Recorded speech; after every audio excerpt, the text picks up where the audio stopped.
જમાદાર આપણે આપણે હર્ષોલ આઉટ પોલીસ સ્ટેશનમાં તમે તપાસ કરી પેલા આરોપીને તમે લાયા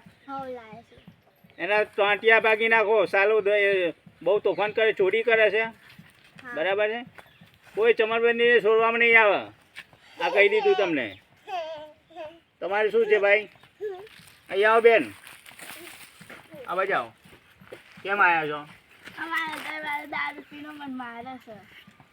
દારૂ પીવે છે શું નામ છે એનું મગોભાઈ બરાબર છે એટલે રોજ દારૂ પીને આવે છે હા મરચું મેઠું નથી લાવ્યો તો પછી બીજું છોકરાને બધા મારઝૂડ કરે છે હાચું બેન સાચી વાત છે સાચી વાત છે ને બરાબર છે ઘેર કશું લાવતો જ નથી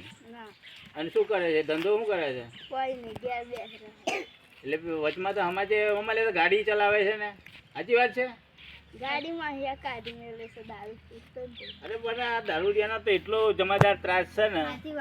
બરોબર આવી ફરિયાદ તો પહેલાં હતી ફરિયાદ હું લખી દઉં છું એનું નામ લખાઈ દઉં ચાલો મને બરાબર શું નામ છે મગાભાઈ ધુરાભાઈ ઓકે ગામ વજાપુર ઓકે જમાદાર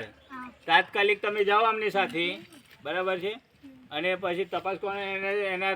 એને અહીંયા લાવો અને જેલમાં પૂરીને ટાંટિયા તોડી નાખો બરાબર ફરીથી એ કમ્પ્લેન આવી જોઈએ જાઓ બેન માણસો મોકલું છું જમાદારને બરાબર ભાઈ આ છોકરોને લઈ જાઓ કોનું છોકરું છે તમારું છે ભાઈ તમારે શું કમ્પ્લેન છે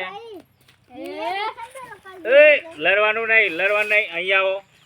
આવો શું થયું તમારે કેમ ભાઈ કેમ જૂઠું કેમ બોલો ખેતર કોનું છે તમારું છે ખેતર તો ભાઈ કેમ શેઠો કાપ્યો તમે ભાઈ એમના ખેતરમાં તમે સંદેશ કેમ કરી જાઓ છો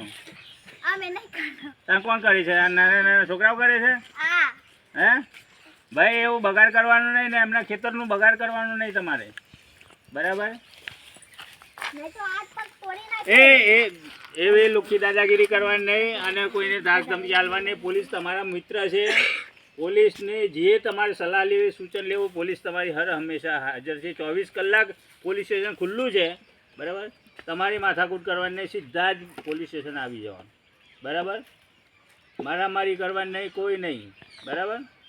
આજ પછી ફરિયાદ ના આવી જોઈએ બેન શું કીધું જાઓ બરાબર તમે પણ જાઓ ઓકે જમાદાર